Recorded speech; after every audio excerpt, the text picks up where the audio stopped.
1947 میں جب پاکستان قائم ہوا، اس وقت ملک کی تعمیر و ترقی کے لیے ریاست کے نظام کا انتخاب بہت ضروری تھا۔ 1947 سے لے کر اب تک پاکستان میں ڈیموکریسی سسکتی نظر آتی ہے۔ ان 76 سالوں میں کسی بھی لمحے یہ احساس نہیں ہوا کہ ڈیموکریسی نے اس مملکت خداداد میں سکھ کا سانس لیا ہو۔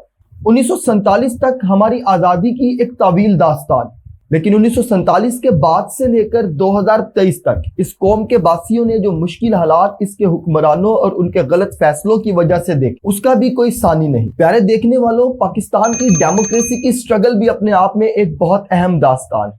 اس ملک نے کئی آئینی بحران دیکھے اور سیاسی ڈیڈ لاک اس ملک کی جمہوریت کا میراث ہے۔ وہ وقت بھی اس ملک کی تاریخ نے دیکھا جب جمہوریت اپنے دفاعی اداروں کے سربراہان کے ہاتھوں کچل دی گئی۔ اس دوران ملک کو داخلی تنازعات اور بیرونی تباہیوں کا سامنا بھی کرنا پڑا، اور اس ساری کوشش میں وہ ادارے جو پاکستان کی عوام کے لیے بنائے گئے تھے کمزور سے کمزور تر ہوتے چلے گئے، اور ایک خاص طبقہ مضبوط سے مضبوط تر ہوتا چلا گیا جو آج بھی بہت مضبوط ہے۔ پاکستان کے ان 76 سالوں میں کوئی ایک بھی وزیر اعظم ایسا نہیں گزرا جس نے اپنی آئینی مدت پوری کی ہو، اور جمہوریت پاکستان کے سیاستدانوں کے ہاتھوں میں ہمیشہ تڑپتی نظر آئی ہے۔ ان 76 سالوں میں ڈیموکریسی کن مراحل سے گزری، کن مشکل حالات سے گزری، اور کیسے کیسے سیاسی کارکن منظر عام پر آئے، کون سے فیسز تھے جو اس ڈیموکریسی کے اندر اس کے شامل حال رہے، اس تمام کے اوپر آج کی اس ویڈیو پہ مختصر سی ہم نظر ڈالیں گے۔ یہ مضمون اتنا آسان نہیں کہ اس کو 1 گھنٹے کی ویڈیو میں مکمل بیان کر دیا جائے، لیکن اس مضمون پر پاکستان میں بے شمار بکس بھی لکھی گئی ہیں جن کا ذکر میں اس ویڈیو کے آخر میں جا کر لازمی کروں گا، تاکہ آپ ان کتابوں کو پڑھ کے اس سے فائدہ حاصل کر سکیں۔ اس ویڈیو کا بنیادی مقصد پاکستان میں آج جو ٹوٹی پھوٹی جمہوریت چل رہی ہے اس پر مختصر سی نظر ڈالنا ہے کہ ہم یہاں تک کن مراحل سے پہنچے، پاکستان میں جمہوریت کے سفر کے دوران ہمارے ادارے کہاں کھڑے ہیں، جمہوریت کے سفر کے دوران پاکستان کے حکمرانوں کی آپس کی لڑائیوں نے ہمیں کتنا نقصان پہنچایا ہے، اور بحیثیت قوم ہمیں کیا کرنا ہوگا کہ ملک کے اندر سیاسی استحکام پیدا ہو سکے۔ سیاسی استحکام میرے یا آپ کے بس کی بات نہیں۔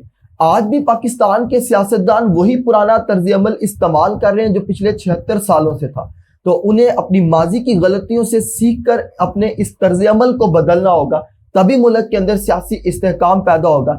جب تک یہ آپس کی انا اور ضد میں رہ کر ایک دوسرے کی ٹانگیں کھینچتے رہیں گے، اس ملک کے اندر سیاسی عدم استحکام اس ملک کے نصیب کا حصہ رہے گا۔ اس ملک کے اندر سیاسی استحکام کے لیے سب سے پہلے ہمارے پارلیمنٹیرینز کو اپنی سیاست کے رویے بدلنے ہوں گے۔ آج بھی پاکستان میں انتقامی رویہ یعنی پاکستان کو کمزور تر کرنے کی سیاست ہو رہی ہے۔ اس میں پاکستان میں ایک عام آدمی کی سننے والا کوئی نہیں۔ پارلیمنٹیرین سیاستدانوں کی ذاتی لڑائیوں کا دنگل بن کے رہ چکا ہے۔ ہمارا تعلیمی نظام فرسودہ ترین نظام ہے۔ ہماری صحت کے شعبے میں کوئی ترقی نظر نہیں آتی۔ پاکستان میں آئی ٹی سے تعلق رکھنے والے یا سکل رکھنے والے افراد ملک چھوڑ کے جانے پہ مجبور ہیں۔ عدالتی نظام آج بھی انگریز دور کی بنائی رسیدوں پہ عمل پیرا ہے۔ ریلوے میں ایک لائن تک نہیں بنائی جا سکی۔ پی آئی اے خسارے کے بوجھ تلے دب چکا ہے۔ آخر جمہوریت ملک کو کس طرف لے جا رہی ہے اس بارے میں کوئی نہیں جان سکتا، اور یہ سب کچھ برداشت کرنا پڑ رہا ہے مجھے اور آپ کو، یعنی مڈل کلاس اور لوئر کلاس کو، خاص کر کے سیلری طبقے کو۔ تاجرن حضرات نے اپنا پیمانہ بڑھا دیا، کاروباری حضرات نے اپنے ریٹس بڑھا دیے، لیکن سیلریز انکریز نہیں ہو رہی، اور انفلیشن ریٹ وہاں تک بڑھ چکا ہے۔ تو سب سے زیادہ برداشت کرنے والا طبقہ سیلریڈ حضرات ہے اس پورے مشکل وقت کے۔ سرکاری افسران اور حکمران اس وقت میں اپنے دور کی سب سے عمدہ عیاشیاں انجوائے کر رہے ہیں، کیونکہ انہیں آج کے دور کے اندر قانون کے اندر کوئی شخص روکنے کی ہمت کرنے والا نہیں۔ یہاں تو الٹا چور کوتوال کو ڈانٹے۔ اگر کوئی حکمران اور سیاسی افسران کی کرپشن کی بات کرے تو اس کا ذمہ ایک عام آدمی کو ٹھہرا کے قانون کے ہتھے چڑھایا جاتا ہے، اور اگر دیکھا جائے تو ملک میں سیاستدانوں کی ضد اور انا ہی ہے جس نے تمام پاکستان کی عوام کو مایوس کر رکھا ہے۔ ہمارے سیاستدان اقتدار حاصل کرنے کے لیے یہ پچھلے 76 سالوں سے یہی کام کرتے آ رہے ہیں، اور یہی وجہ ہے کہ آج ملک اتنے مشکل حالات میں آن کھڑا ہے۔ آج کی اس ویڈیو کا مقصد بھی یہی ہے کہ آپ کو اس بات سے واقف کروانا ہے کہ وہ کون سے حالات تھے جو کئی سال پہلے بھی تھے اور آج بھی اسی طرح کے حالات موجود ہیں۔ تو اس ملک کی ڈیموکریسی سٹرگل کیا ہے آج کی اس ویڈیو میں تفصیل سے دیکھتے ہیں۔ 1947 سے لے کر 1956 تک پاکستان میں کوئی آئین نافذ العمل نہیں۔ ملک میں ڈیموکریسی کے تجربات شروع کیے جاتے ہیں، پہلا ووٹ کاسٹ ہوتا ہے، پہلا وزیر اعظم منتخب ہوتا ہے، اور اس کے بعد 10 سال کی قلیل مدت میں پہلے وزیر اعظم سے لے کر 6 وزیر اعظم تبدیل ہوتے ہیں، یعنی 6 نئی کابینہ تشکیل دی جاتی ہیں۔ اس کا مطلب کہ اقتدار کی یہ جنگ کوئی نئی نہیں، بلکہ پاکستان بننے کے بعد سے یہ کھیل شروع ہو گیا۔ یہ سیاسی ڈیڈ لاک بہت پرانی میراث ہے پاکستان کی۔ پاکستان بننے کے بعد سارے مسلمانوں نے پاکستان کی طرف ہجرت کرنی شروع کی۔ یہ ہجرت ہندوستان کے مسلمانوں کی تھی، لیکن پاکستان میں رہنے والے بہت سارے ہندو اور سکھ بھی ہندوستان میں ہجرت میں شامل تھے۔ اب ایک نئے بننے والے ملک کو سب سے پہلے اپنے بارڈرز کا دفاع کرنا بہت اہم تھا۔ کشمیر کے مقام پر ملک کی آزادی کے فوراً بعد جنگ لڑنا پڑ گئی۔ کشمیر کی وہ جنگ ہمیں اس لیے یاد ہے کہ یہ مسئلہ آج تک حل طلب ہے، ورنہ اس وقت پاکستان کو اور بہت ساری ریجنل ٹینشنز کا سامنا تھا۔ پاکستان میں آنے والے مہاجرین کی رہائش کا انتظام کرنا، ان کی جابز کا ارینج کرنا، کیونکہ یہ تمام مہاجرین اپنا گھر بار چھوڑ کے پاکستان آئے، ان کی زندگیاں گزارنے کا انتظام کرنا اس وقت کے حکومت کی ذمہ داری تھی۔ جہاں حکومت کو یہ تمام معاملات دیکھنے پڑ رہے تھے، وہاں وسائل کی تقسیم اور تقسیم سے پہلے ہندوستان کی حکومت کے پاس تمام وسائل سے ان سے وہ وسائل لینا، یہ بھی ایک بہت بڑا ایشو تھا۔ یہ پاکستان کے داخلی مسائل تھے۔ ان مسائل کے علاوہ پاکستان دنیا کا پہلا اسلامی ملک بن چکا۔ پاکستان کو دنیا کے اندر اپنا آپ منوانے کے لیے اپنی فورن پالیسی بھی تشکیل دینا تھی، اور ارد گرد کے خطے کے حالات بالکل اچھے نہیں تھے۔ ہندوستان اور انڈیا میں تو برطانیہ اپنی کالونی چلا رہا تھا، پاکستان کے شمال مشرقی سرحد پر چائنا سول وار لڑ رہا تھا، پاکستان کی مغرب سرحد پر بادشاہی نظام رائج عمل تھا، اور بادشاہ ظہیر شاہ اپنا رائج قائم کیے ہوئے، اور پاکستان کے ساتھ ایران کی سرحد بھی شامل تھی۔ اس وقت ایران میں بادشاہ رضا شاہ پہلوی حکومت میں تھے، اور ایران بذات خود ایک انقلابی دور سے گزر رہا تھا۔ ایران میں جو تحریک چل رہی تھی اس کا نام تھا وائٹ ریولوشن۔ ناظرین، یہ تمام باتیں آپ کو بتانے کا مقصد یہ ہے کہ جو حالات آپ نے مطالعہ پاکستان میں پڑھے پاکستان کے حوالے سے، وہ بہت نپے تلے الفاظ میں بیان کیے گئے۔ حالات اس سے زیادہ کئی گنا مشکل تھے، اور پاکستان کے ان حالات کا سہرا جس پہلے شخص نے اٹھایا وہ تھے نوابزادہ لیاقت علی خان، یعنی پاکستان کے پہلے وزیر اعظم۔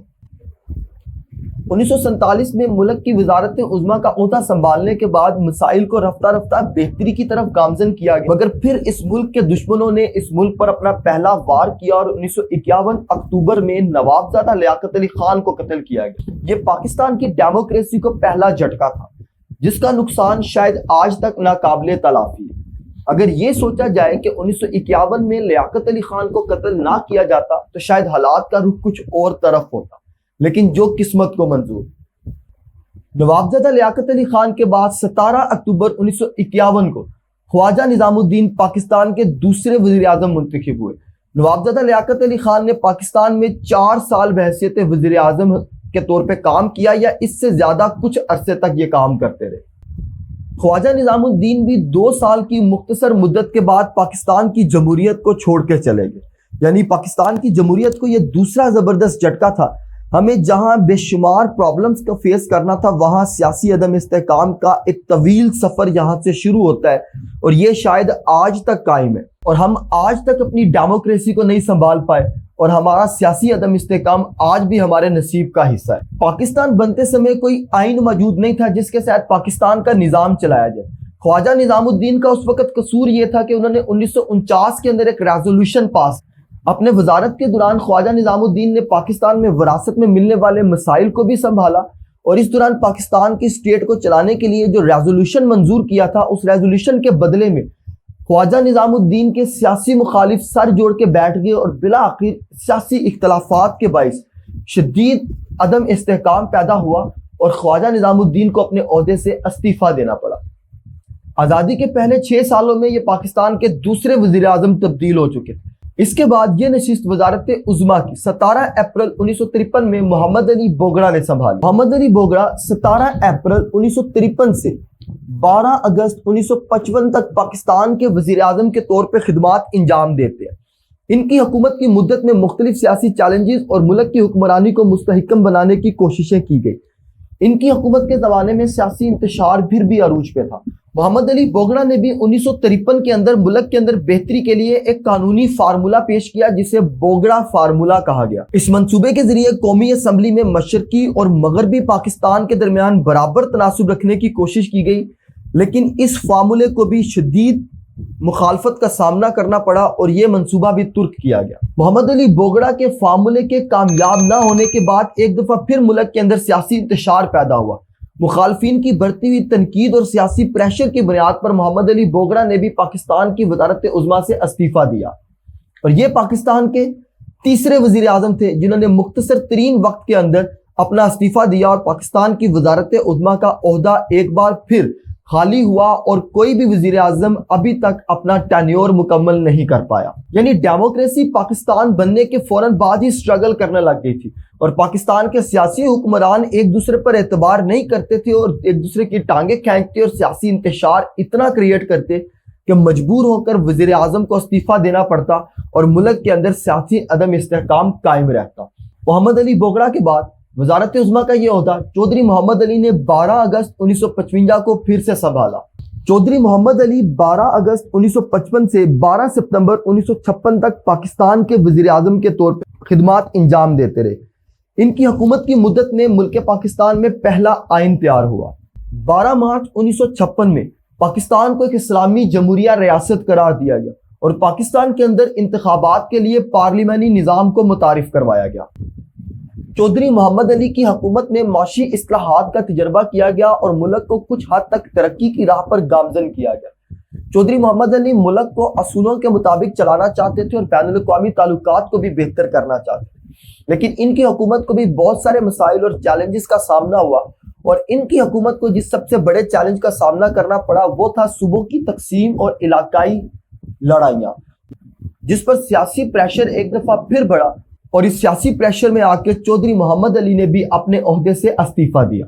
12 ستمبر 1956 میں چودھری محمد علی کے استعفے کے بعد حسین شہید سہوری نے اپنا عہدہ سنبھالا بحیثیت وزیر اعظم پاکستان۔ حسین شہید سہوری 12 ستمبر 1956 سے لے کر 17 اکتوبر 1957 تک پاکستان کے وزیر اعظم رہے۔ ان کی حکومت کی مدت میں مختلف سیاسی، معاشی اور انسانی مسائل کا سامنا تھا۔ ان کی حکومت کے دوران ایک بہت اہم ترین مسئلہ پیدا ہوا، بنگال میں بھوک اور قحط پیدا ہوئی۔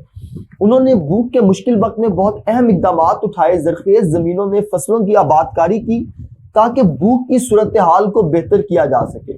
اس کے علاوہ حسین شہید سہوری نے کسی حد تک ملک کے اندر تعلیمی میدانوں میں بھی ترقی کرنے کی کوشش کی، اور یہ وہ دور تھا جس دور کے اندر پاکستان کے اندر تعلیمی اداروں کی بھرمار ہوئی۔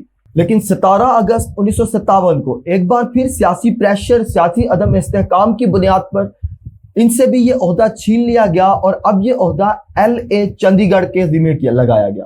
LA چندی گڑھ نے 17 اگست 1957 کو وزارت عظمیٰ کا عہدہ سنبھالا، اور 2 ماہ کے مختصر ترین عرصے کے بعد انہیں بھی اپنے اس عہدے سے استعفیٰ دینا پڑا۔